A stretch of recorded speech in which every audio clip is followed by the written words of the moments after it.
Bueno, empezamos, ¿les parece? Ok. Yo creo que lo más conveniente que podemos hacer, aparte del otro micrófono para poderlo, que ustedes lo puedan rotar, es que un miembro del grupo haga una exposición muy sucinta, breve, de la posición que tiene. Yo sé que hay varios interrogantes, tendría que elegirse uno para resolver, ¿no? Digamos que hay 3 problemas jurídicos, uno para resolver, y que a partir de ahí, si se genera luego un debate y queda algunos minutos, hacerlo. Entonces, los que están más apremiados por el tema de regresar a los despachos, y los comprendo, pues ustedes me dicen, ¿quiénes son los que les apremia más el tema de regresar al despacho? Entonces empecemos. Ustedes tienen el caso, ellos tienen el caso, si no estoy mal, el 3, Caso ¿no? 3. El caso 3. Ajá. Ahora, hay una cuestión, para hacerlo con una dinámica, hay otros grupos que trabajaron el caso 3, que es el de las poblaciones indígenas.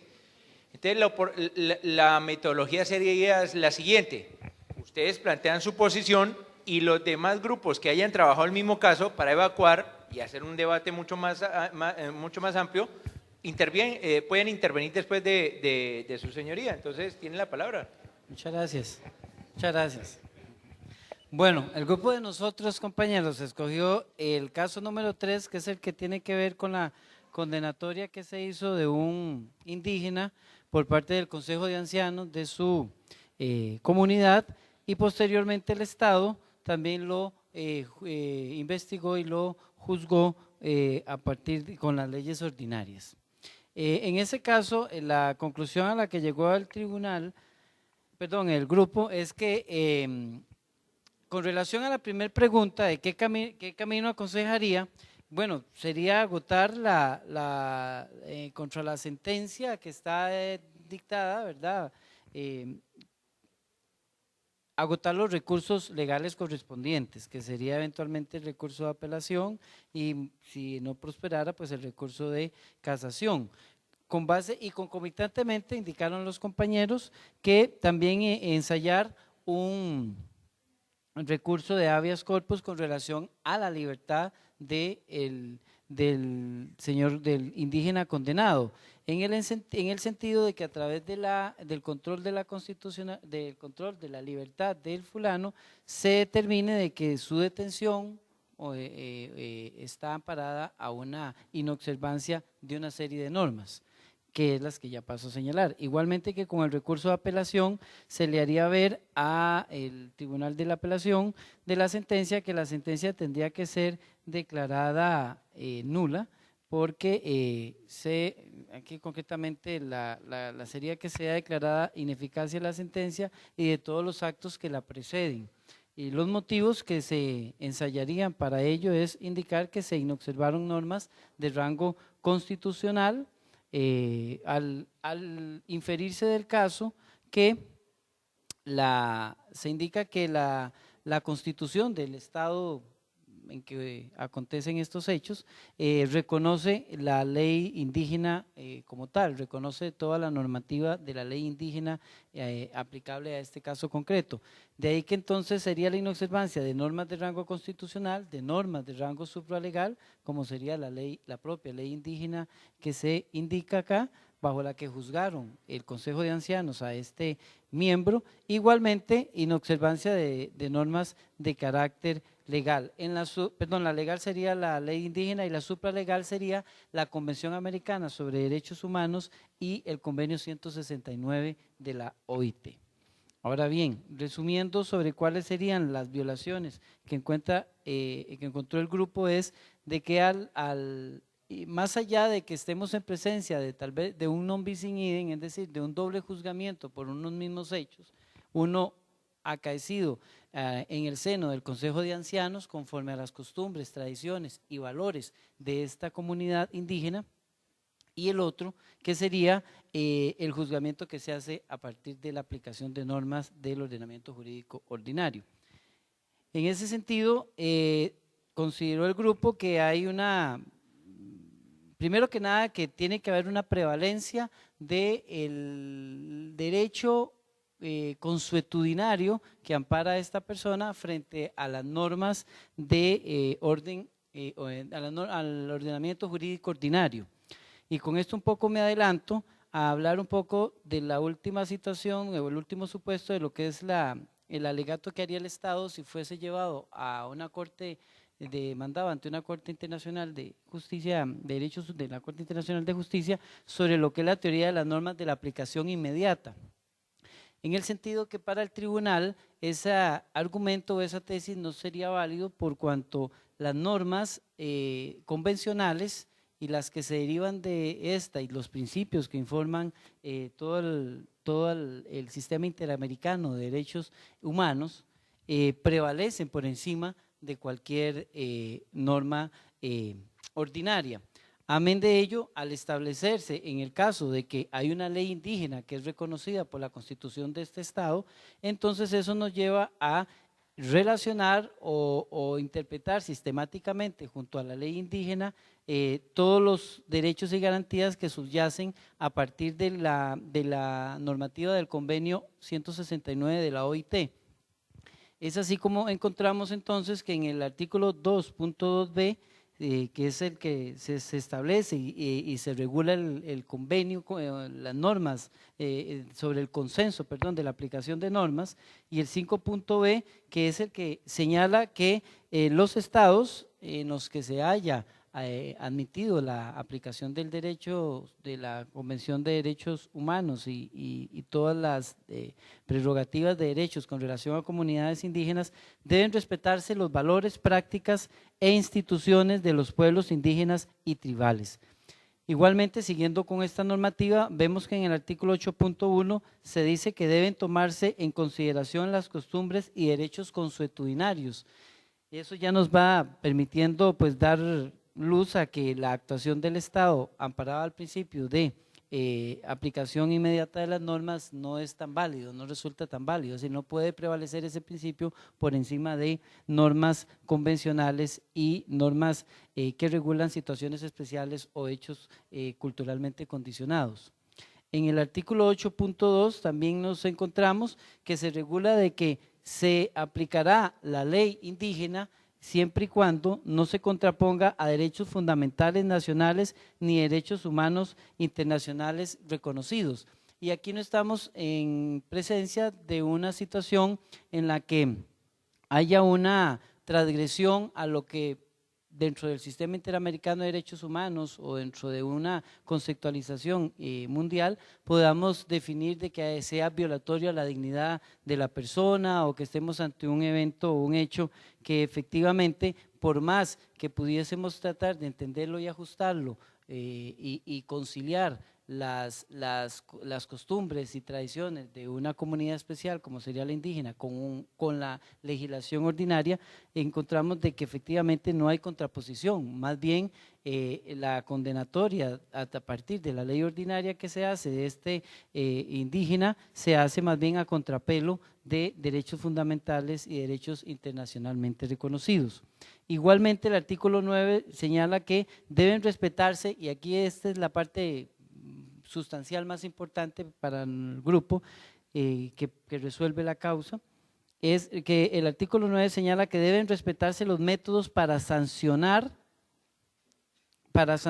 los delitos que se cometan al amparo de la regulación propia de esa ley indígena. Entonces, si tenemos una normativa de orden supra, bueno, en este caso no vamos a hablar supralegal porque no conocemos la estructura de las fuentes de este Estado, pero partiendo de la Convención Americana de Derechos Humanos, que regula en un sentido muy amplio y todo lo que es la potenciación de los derechos humanos como tal y del sistema que se deducen de estos, vemos que en el caso concreto el Estado, amparado a un principio que no puede jamás prevalecer sobre la especial protección que reciben estos pueblos indígenas, sancionó a este indígena a contrapelo de los métodos que ellos ya habían utilizado para sancionarlo. ¿Y cuál es el método que en la propia ley de ellos, la ley Calú, prescribía en este caso? Bueno, la que se señala en el caso, y es que el agresor debía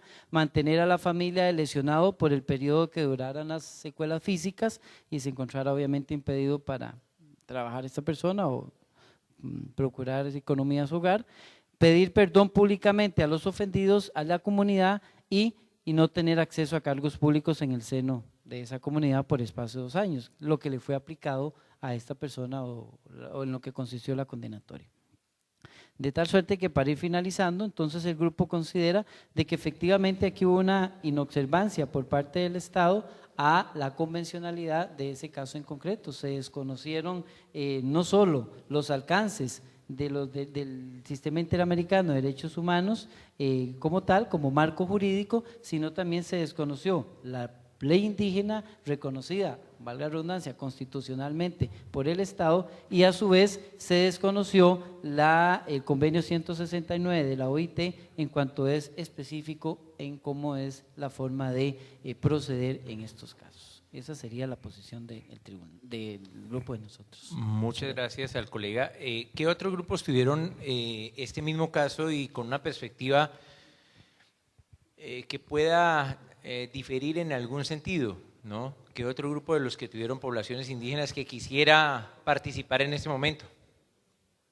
De los que tuvieron poblaciones indígenas. ¿O quieren abordar otro caso para no agotarlo? ¿Sí? Tienen los mismos presupuestos, ¿no? Ok. Bien. ¿Cuál es el otro grupo que tiene apremio en la salida? Solo 2 observaciones que lo hice a varias personas aquí, a varios de los colegas. En el tema de poblaciones indígenas, el elemento sustancial es, como lo dijo, tener en cuenta en el control de convencionalidad el doble ejercicio que hay que hacer, ¿no? Respecto a la legislación indígena como respecto de la legislación ordinaria. Entonces, para que ustedes lo puedan ver.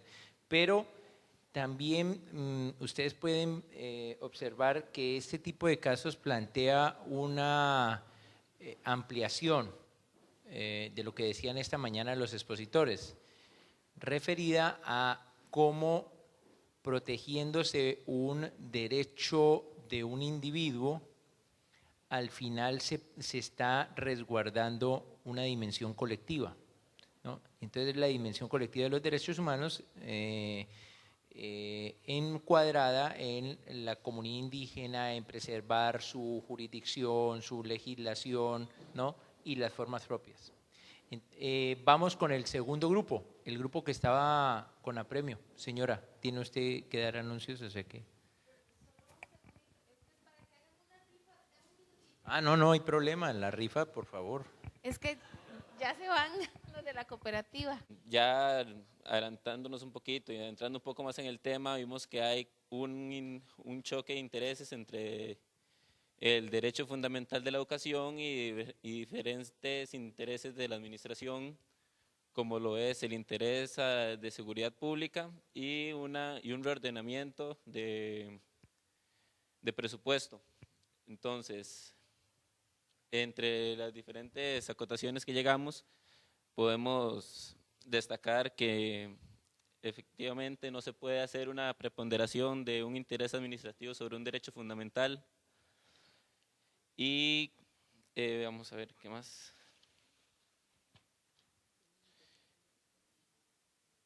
Y que además, ya entrándonos un poco en la materia de control de convencionalidad, el texto dice que está ratificado el texto del protocolo de San Salvador, sin embargo no está vigente.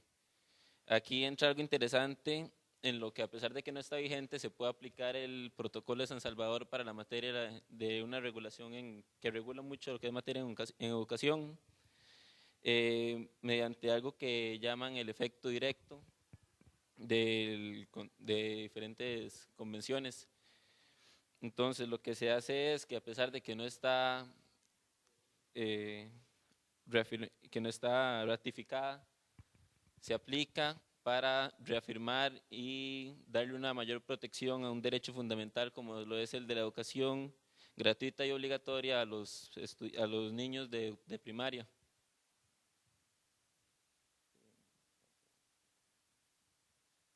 ¿Qué más puedo decir?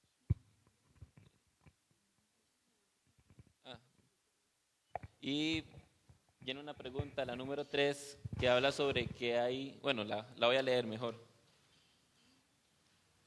Dice, ¿cree usted que habría alguna diferencia si el último proceso electoral, Laguna Verde, es el pueblo donde que se está afectando y se quiere cerrar el centro educativo primario, se hubiera inclinado por la oposición y su gobierno local fuera muy crítico del gobierno central? Entonces aquí entra lo que es un tema más que todo político, en donde se ve que se realiza una discriminación, puesto que al tener un gobierno que es de oposición al gobierno central, quieren cerrar el centro educativo, alegando, como ya había dicho, un reordenamiento presupuestario y una mayor seguridad.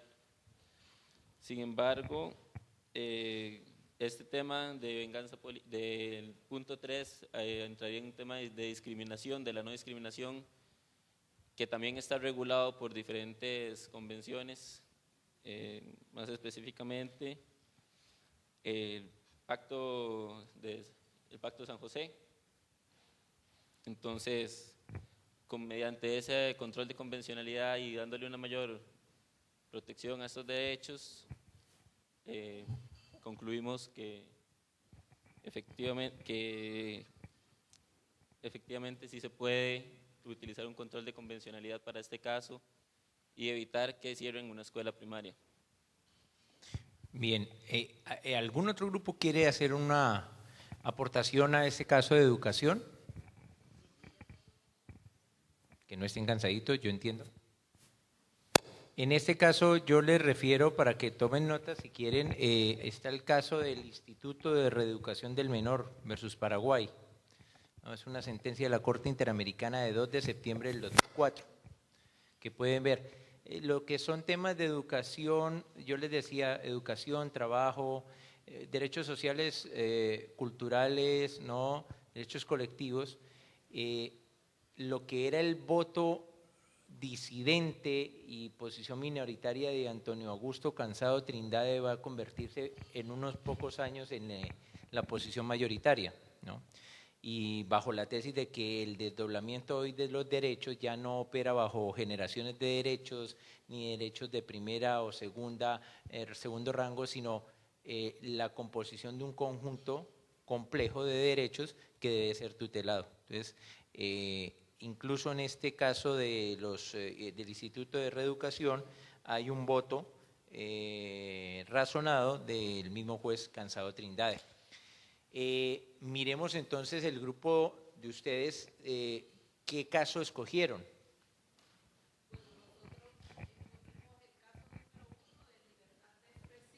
Sí. Yo les señalaba a ellos en el caso de libertad de expresión para que ustedes ya sepan de primera mano. El señor magistrado de la Sala Constitucional manifestaba la existencia de un caso en Alemania. Yo les quedé dar el dato. Sí, ese caso es, ya les digo, aquí lo tengo, es el caso Axel Springer contra Alemania, del Tribunal Europeo de Derechos Humanos. Aquí es un caso sobre la limitación a la libertad de expresión del diario Bild. Y por eso él decía que el tema era la resistencia del Tribunal Federal. ¿Por qué tienen resistencia a ellos? Ustedes tienen control concentrado, nosotros también, aunque no lo crean. Porque es que los jueces constitucionales, yo soy administrativista y yo entiendo a mis amigos los constitucionalistas, ellos temen el vaciamiento competencial, el que ustedes como jueces vacíen la competencia de ellos, cosa que no ocurre, ¿no? Pero pues seguimos en esa concepción un poco cerrada de que no puede haber otro mecanismo. Y el otro caso es Fontevecchia y D'Amico contra Argentina, que es el caso de 2 periodistas que fueron condenados por la jurisdicción civil, este caso es en jurisdicción penal, por difundir la información del presunto hijo extramatrimonial de Carlos Menem. Ellos fueron condenados, entonces también hay un análisis de la Corte Interamericana acerca del alcance de la libertad de expresión de cara no solamente a la norma, el control de convencionalidad va a cuestionar incluso ya la decisión judicial. Por favor, adelante. Bueno, brevemente, nosotros, de acuerdo a las preguntas que nos establecieron a dar respuesta a través de del caso que se nos planteó, consideramos de que sí utilizaríamos en este caso argumentos sobre los derechos humanos. Y en ese sentido, nuestro primer argumento o mecanismo a utilizar tiene que ser el de carácter convencional. Y así, el fundamento de nuestro argumento en este caso es el artículo 13, 1 y 2 de la Convención Americana de Derechos Humanos, que se refiere al derecho de libertad de expresión.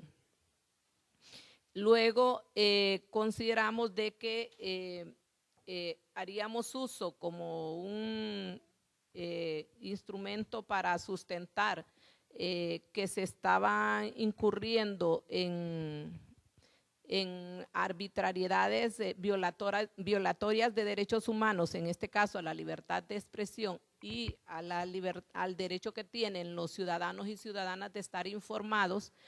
La sentencia precisamente que usted nos acaba de referir, el caso Fontevecchia y de Amico, de fecha 29 de noviembre del 2011, y haciendo las consideraciones que la Corte Interamericana de Derechos Humanos establece en sus numerales 42, donde desarrolla lo que es la libertad de pensamiento y de expresión, en cuanto al derecho que tenemos todas aquellas personas precisamente no solo a dar información, sino que a buscar la información, a recibir la información de toda índole.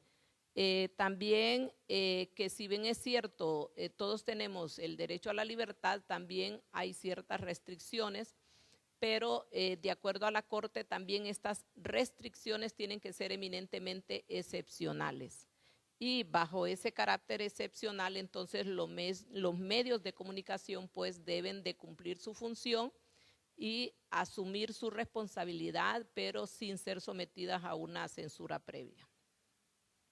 Es así que nosotros consideramos en los argumentos que le plantearíamos al juez que conoce de la detención de Mario, que también se ha estado afectando la libertad de expresión de este ciudadano, porque en este sentido no hay ningún tipo de restricción para que Mario hubiese podido hacer o dar las declaraciones que dio en el Diario Nacional. ¿Por qué razón? Porque contra la persona sobre la cual se refería Mario es una persona que no es un ciudadano común y corriente, sino que son funcionarios públicos y que de acuerdo a esa situación o condición especial en que se encuentran ellos, el que asume un cargo público voluntariamente también se somete al escrutinio público, a la crítica pública y por ende sale de ese ámbito privado para entrar a un ámbito público. Y cuando injuriamos a una persona, afectamos su honor, pero su honor en su carácter privado, ¿verdad? Entonces, por lo tanto, consideramos nosotros de que en ningún momento Mario, al dar ese tipo de declaraciones, porque inclusive Mario refería de que se estaban incurriendo en unos delitos de corrupción y por lo tanto, como ciudadanos, su deber también es hacer una denuncia para que sean investigados ese tipo de delitos, por lo cual nosotros estimábamos de que no se estaba cometiendo ningún delito por parte de Mario. Y pedíamos o pediríamos al juez en la audiencia del caso, pues que fuese puesto en libertad porque no había los elementos del tipo penal que se le estaban imputando, no estaban configurados. Pero también teníamos otro argumento y es también el de considerar en la interposición de un recurso de exhibición personal, porque Mario es detenido 2 días después de que salen esas publicaciones y por lo tanto nosotros considerábamos de que la policía no tenía las facultades ya en ese momento de detener a Mario, porque el tipo de delito también son delitos, y en esto ya lo hago en el ámbito del conocimiento que nosotros tenemos en nuestro país sobre este tipo de delitos, son de orden privado, es decir, solamente se pueden iniciar mediante querellas y estas querellas tienen todo un proceso que se inicia a través primero de una audiencia de conciliación donde la persona querellada es citada y en este caso, Mario fue detenido por la autoridad. Entonces nosotros bajo esos argumentos considerábamos también necesario la interposición de un recurso de exhibición personal por una detención ilegal. Esos serían en términos generales pues los argumentos que nosotros hemos expuesto en este caso. Perdón, voy a seguir con las otras preguntas son que si el proceso continúa, nosotros lo que haríamos si obtenemos del juez correspondiente una sentencia condenatoria, agotaríamos las instancias internas para luego irnos hacia la instancia del sistema interamericano. Primero ante la comisión para luego llegar hasta la Corte Penal. Y la última pregunta es si en algo cambiaría la situación si la Oficina de Control de Espectáculos hubiese ejercido censura respecto a la publicación. Nosotros estimamos que no, porque en este caso realmente no hay ninguna vinculación entre ese tipo de información o de publicación con la Oficina de Control de Espectáculos. Muy bien. No resistía la tentación, pero yo lo voy a decir, ¿no? Pero eso a título personal y académico. El gran temor de lo que dijeron esta mañana y de lo que ustedes están resolviendo es el siguiente. De no aplicar un control de convencionalidad a lo que se expone en los estados y sobre todo los sistemas judiciales es a que la Corte Interamericana cambie la jurisprudencia interna. En el Tribunal Europeo, apunten este caso, López Ostra contra España cambió la jurisprudencia del Tribunal Constitucional Español. Se la cambió. Y ya ha ocurrido en 2 casos más en España, en Europa. Y un cambio por vía de una corte o una instancia internacional es mucho menos digerible que el juez interno aplique el control de convencionalidad, porque es prácticamente que sea el juez internacional el que termine haciendo la labor suya. Claro, esto no me atreví a hacer la pregunta al señor magistrado de la Sala Constitucional porque tengo un problema con los constitucionalistas, después termino peleando con ellos, entonces mejor no le digo nada a nadie, pero realmente sí, ese es un temor que ellos tienen que analizar, más allá del control concentrado o no, tienen que observar que donde se mantenga una idea tan cerrada, eso es a lo que se expone. Bien, de este caso, ¿alguien quiere manifestar algo o agregar? Frente a este caso les doy 3 referencias, aparte del que ya ustedes tienen. Uno que es muy sonado, Ipcher-Bronstein versus Perú, acuérdense, frecuencia latina, en la época del querido amigo Fujimori, cerró ese medio de comunicación, ¿no? Saben ustedes que en este momento hay un caso que está con medidas cautelares, que es Globovisión contra Venezuela, ¿no? Y está también Radio Caracas contra Venezuela, son 2 casos, y también está el caso contra República Dominicana, González Medina y familiares contra República Dominicana, que ustedes lo pueden también tener como referencia. Bien, perdón que yo aquí… Luego vamos con ustedes. ¿Qué caso analizaron? Sí. ¿Sí? ¿Tienen algo que agregar sobre el caso indígena o analizaron otro caso diferente a ese? No, era el mismo caso y básicamente teníamos las mismas similares… Una similar argumentación. Perfecto. Perfecto. El grupo aquí que está, de ustedes, están en poblaciones indígenas también, ¿no? Aunque, sí, no hay que… El grupo de atrás, ¿qué caso miraron? ¿El de género al final?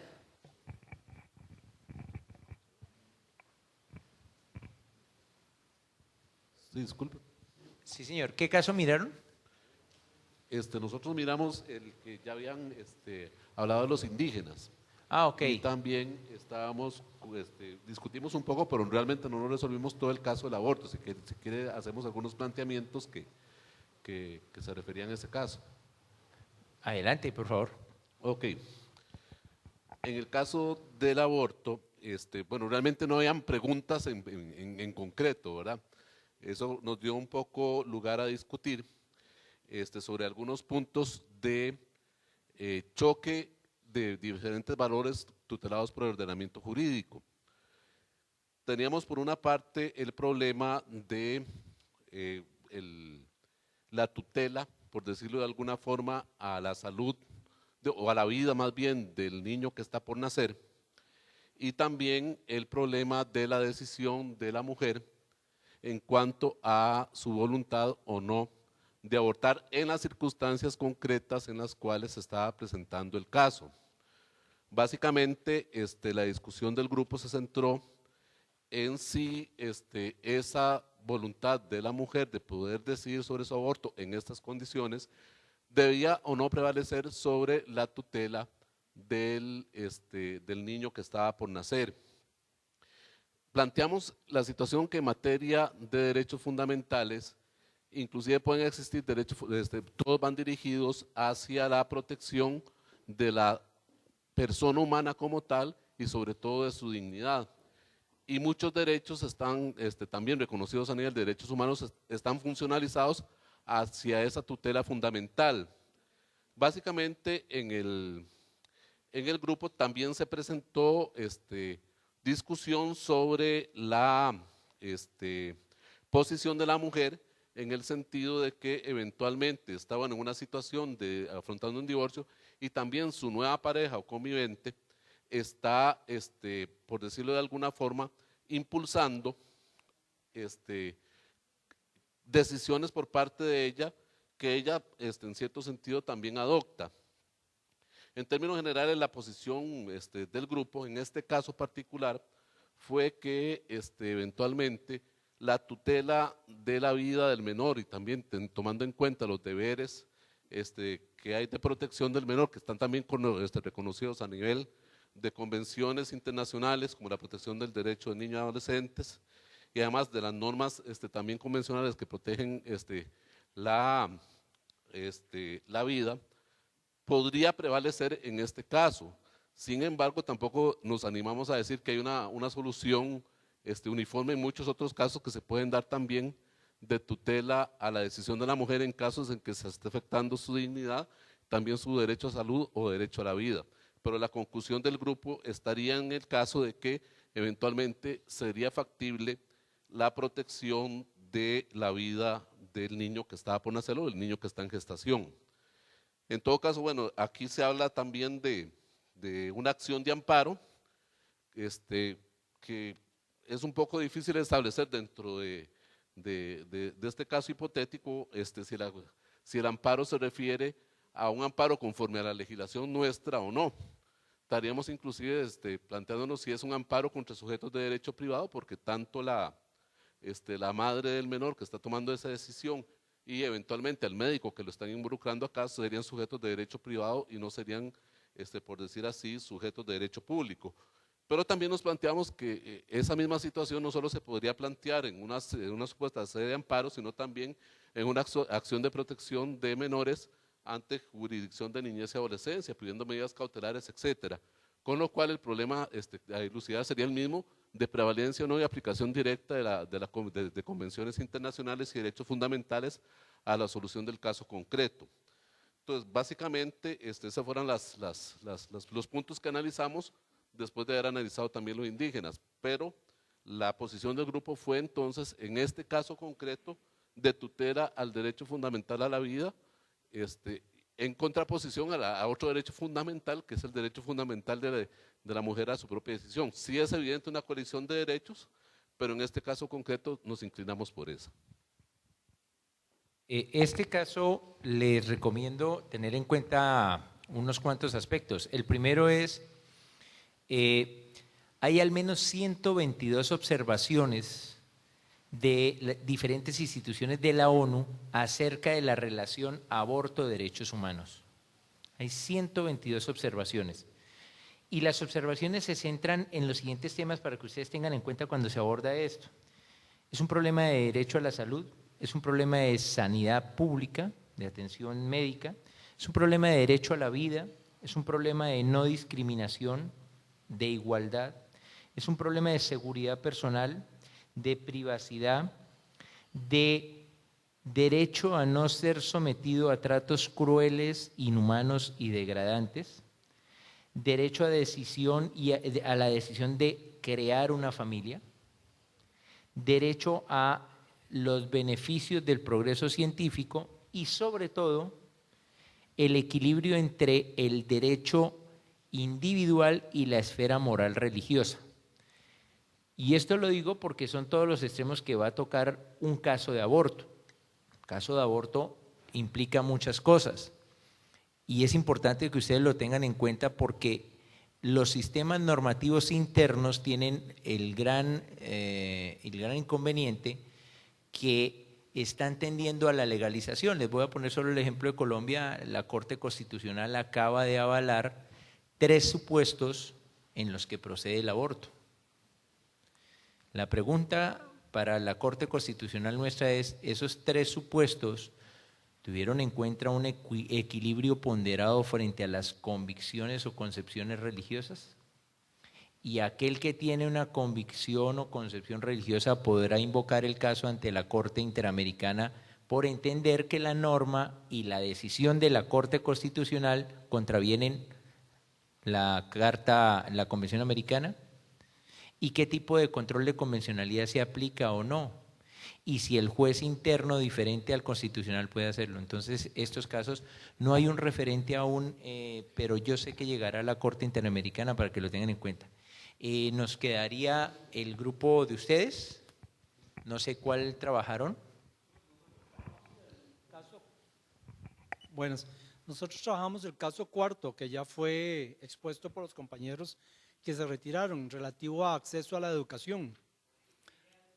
No, la única observación que haríamos en relación a este caso es que debe tomarse en cuenta que en este asunto deben de considerarse derechos conexos, porque se trata del derecho de acceso a la educación y que no necesariamente deben estar ratificadas mediante un convenio. Están todos los grupos, ¿no? ¿O faltarían ustedes? ¿No? No, ya están, ¿cierto? Ah, faltan ustedes, qué pena. ¿El grupo de ustedes qué caso analizó? El caso de nosotros es el segundo, el caso por género.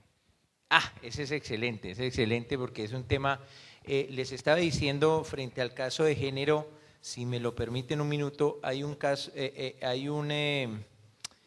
pues un caso lamentable que ustedes tienen que ver, ya les digo la referencia, que además es terrible. Sí, Atala Rifo y Niñas versus Chile, 24 de febrero del 2012. Una juez, como ustedes o como yo, a la que le despojan de la custodia de su hija por su orientación sexual. Entonces es un caso de género más orientación sexual. Les recomiendo mirarlo. Por favor, adelante.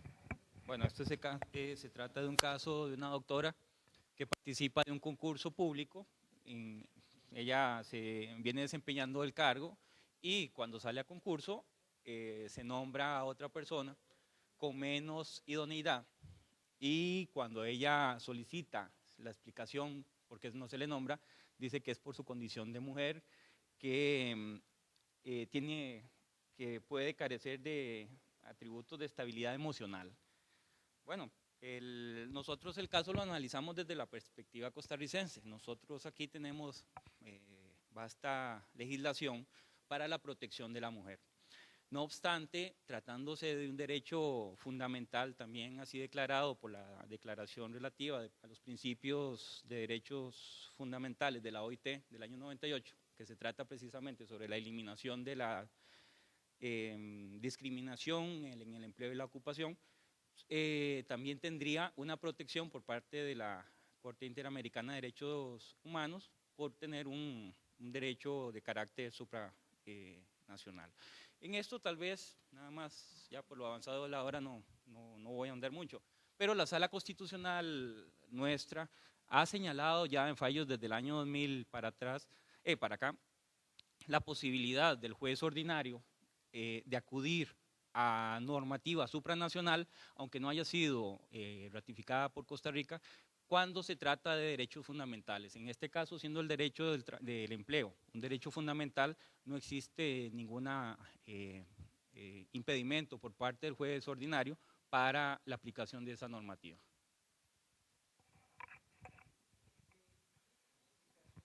En este caso, como les señalaba a algunos colegas, aquí en los interrogantes nos dice que Meridión es parte del sistema interamericano, pero no de la Convención Americana. Por supuesto que puede existir esa situación. El sistema interamericano no se agota en la Convención, ¿no? Faltaría más, que sería el único instrumento. Y adicionalmente, volvemos al punto que yo comentaba, la Convención Americana, por el hecho mismo del proceso de su ratificación, ¿no? No implica que no pueda ser exigible, ¿no? Esta mañana lo comentaban y creo que fue parte del consenso. Hay unos principios claves, ¿no? El principio de jus cogens, el principio de pacta sunt servanda, que hacen exigible este tipo de tratados, sobre todo cuando se están vulnerando derechos humanos. Y eso es clave para nosotros los jueces a la hora de no vernos distraídos o alejados de la aplicación eficaz, porque también tiene que ver con una aplicación eficaz en la garantía de los derechos. Además, aquí hay una relación entre género más acceso al trabajo.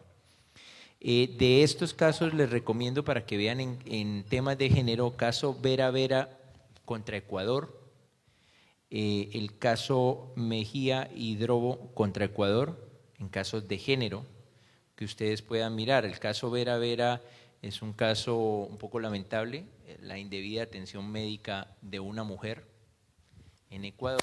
Entonces, para que ustedes puedan consultar, caso González y otras contra México, y el que les digo, Atala Rifo, creo yo que rompe un paradigma, como decían esta mañana, que es el desdoblar el concepto de persona para el sistema de derechos humanos.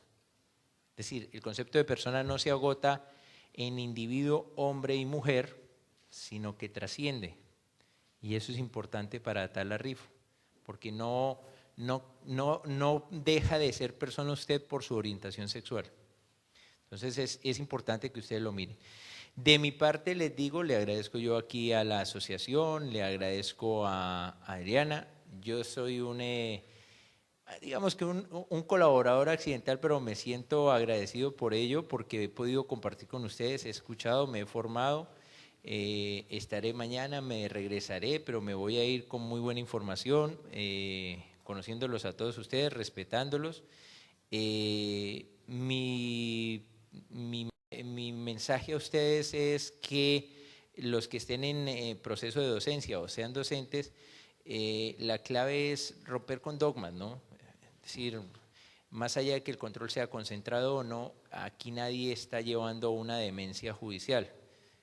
Bueno, y si fuéramos dementes, la realidad es que las normas, el proceso de globalización, escriben algunos, no solamente afecta a lo económico, afecta a lo legal. Y desde el punto de vista legal, la aplicación de las normas, si yo lo dejo remitido solo al orden interno, pues querría decir que estoy desconectado de la realidad mundial. Entonces, eso es un proceso que hay que hacer.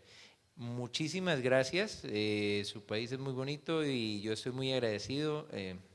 No les cuento la anécdota de ayer, pensaban que yo estaba detenido, pero tranquilos, estoy acá, no he cometido un ilícito y espero no cometerlo, entonces regresar sano y salvo a Colombia. No, y agradecerles, invitarlos a una cosa, en este momento la Corte Interamericana Yo creo que está en una coyuntura muy interesante. Para mañana no alcanzaremos a escuchar al juez Ferrer MacGregor, pero es el de establecer hasta dónde van a llegar con el control de convencionalidad en su invocación. Porque hay 3 efectos que en mi opinión personal y académica son nocivos. 1, que la Corte termine redactando leyes, que es lo que ha intentado hacer por la vía de ciertas decisiones. 2, que la Corte termine ejecutando normas, es decir, dando órdenes administrativas, fungiendo como un administrador desde el punto de vista de decirles que usted tiene que hacer. Nos pasa a nosotros como Consejo de Estado. Es decir, si la norma está ahí, ¿por qué yo tengo que decirlo? Cumpla. Si ya existe, usted no tiene que hacer ningún proceso más. Es exigible desde el punto de vista de su aplicación directa e inmediata. Y el tercer riesgo es que la Corte Interamericana termine cambiando toda la jurisprudencia de un país. Y vuelvo y les digo, en Europa ya pasó y los límites se han querido poner porque al Tribunal Constitucional de Grecia, a la Corte Constitucional Italiana, al Consejo Constitucional francés y al Tribunal Constitucional español ya les ha hecho cambiar la jurisprudencia. Lo que decía el señor magistrado tiene mucha razón. El Tribunal Federal se resiste, pero se resiste porque sabe que en cierta medida le está modificando su jurisprudencia. Modificar la jurisprudencia del juez de cierre constitucional cambia la de todos nosotros, porque nos toca someternos a ella. Y eso es una implicación muy complicada desde el punto de vista de admitir que no hemos sido capaces. El control de convencionalidad invita a que ustedes y yo, nosotros, los jueces, somos capaces de aplicar también el sistema normativo de manera integral. Y ese es el mensaje que debe quedar. Nosotros somos capaces. Contrario a lo que se pensaba antes de que teníamos que ir a instancias internacionales para que nos resolvieran el caso, nosotros somos capaces. Se lo decimos nosotros desde Colombia, que vivimos en una situación de conflicto armado donde permanentemente nos tienen aquí con causas. Y la demostración es que allá podemos resolver los casos dando iguales o incluso superiores garantías a las que se podrían alcanzar en un sistema de protección interamericano. Entonces, ustedes son capaces, todos son capaces. Me llegará la hora en la que me retiraré de la rama judicial en 5 años y se lo digo, lo que me voy convencido es que los jueces en todas las instancias, desde el más inferior hasta el juez de cierre, es capaz.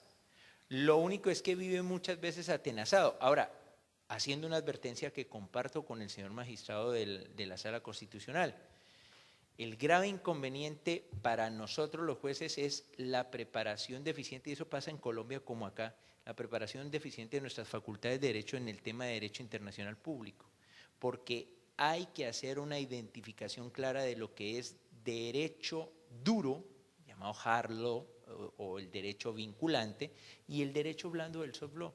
No puede uno sustentar una argumentación ni crear un obiter dicta o la misma ratio decidendi a partir de declaraciones, de informes, es decir, de lo que no tiene un carácter vinculante.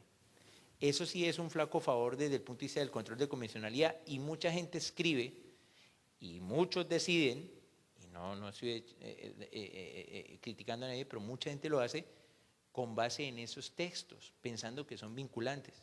Y hay una grave equivocación. En Colombia y en la corporación de la que yo hago parte, ahí pasa eso. Y no puede ser. Entonces, lo primero hay que depurar ese fallo para tratar de hacer una corrección a la hora de la argumentación y de la decisión final que se vaya a adoptar. Y finalmente, el control de convencionalidad tiene una herramienta importante para ustedes, para nosotros, que es la que le permite al juez establecer una relación directa con lo que son las decisiones inmediatas. Es decir, el juez no tendría que buscar una segunda instancia como fórmula de acomodamiento del argumento, sino que el juez lo puede resolver en una primera instancia.